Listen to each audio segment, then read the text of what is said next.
And hi, my name is Phil Grandy. Welcome to my YouTube channel. And please, during this program, feel free to subscribe, share, and like. Okay, so we've had a stock market that went down for 8 weeks in a row, historic. Now they're telling us, the fake business news networks, that it's over. The crash is finished, and we're going to rally, and that we have peaked with inflation. None of that is true, and I'm going to show you why. If you go back, take a look at my chart here. This was the crash that we had back in February to March. That was 2020, the pandemic crash. And if you recall, the reason why it crashed was because yields, interest rates were too high. We're at about 200 basis points, and tech stocks don't like that. So after the crash, they printed all this money, bought treasuries to drop the yields from 200 basis points to 85 basis points, and that's when we had this huge tech rally. But it stopped right here. It stopped in November. There's two things that lead the market: tech and banks. They could not move the market any further. For 14 years, they've been moving the entire market with tech stocks due to QE, print money, lower rates. But by then, November of 2021, inflation is going nuts. People are paying much more for their groceries and gasoline and so forth.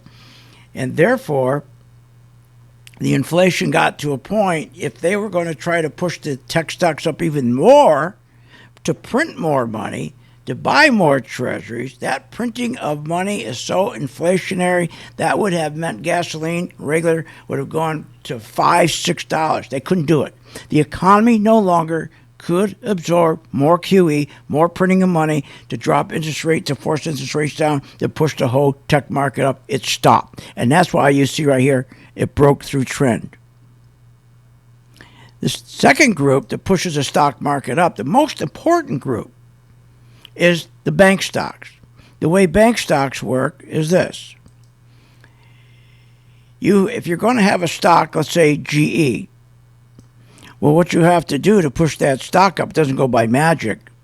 What you have is you got to have the spiders, the S&P 500, pushing up GE. But to push up the spiders, you got to have the banks. That's right, you got to have the banks. Banks are critical. They're the leadership group. Without the banks, you can't move the spiders. The S&P and those 500 stocks aren't going to move up your stock. Say this was GE. You need the banks right here. You need the banks to be pushing. These banks right here have to be doing well. Push up the S&P 500. Then those 500 stocks will push up your individual stock, no matter which it is. It's not working anymore because the banks are in trouble. Why? Because same problem. By the time we hit January of 2021, same situation. Inflation has taken control.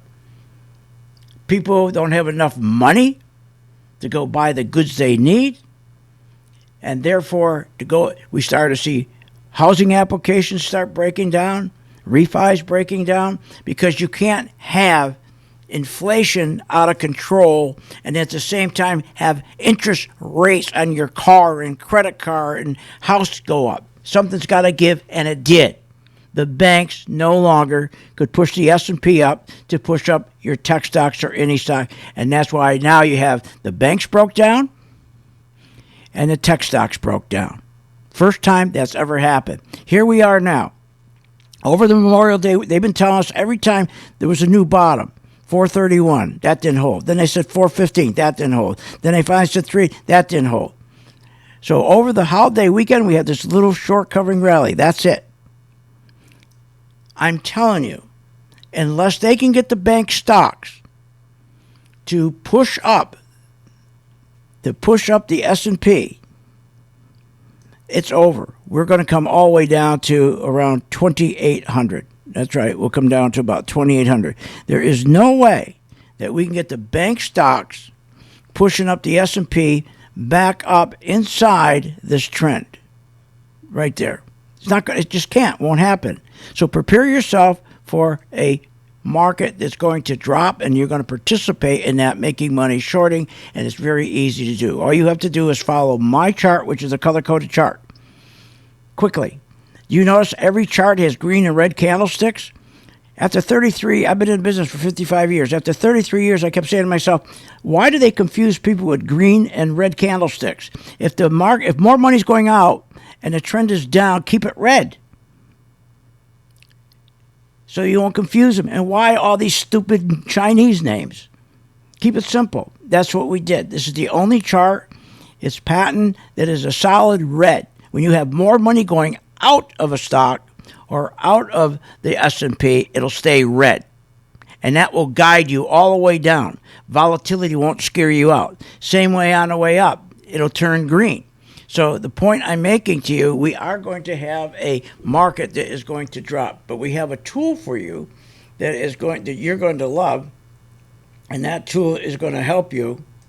It's called our Pro2 color-coded chart. It'll tell you as this market keeps dropping, it'll stay solid red. That will give you the confidence to stay short. Nobody else has it. See all these different colors? That's ridiculous. So stay with your stock as long as it's red. Get the information on this. Please, it's worth it. 10 days free, so that you can be prepared for the next stock market crash that's right around the corner. Go to my site, philsgang.com, okay, and learn about this tool. 10 days free. This tool will help you, okay? Believe me, get ready for the next leg down. See you on the charts. philsgang.com.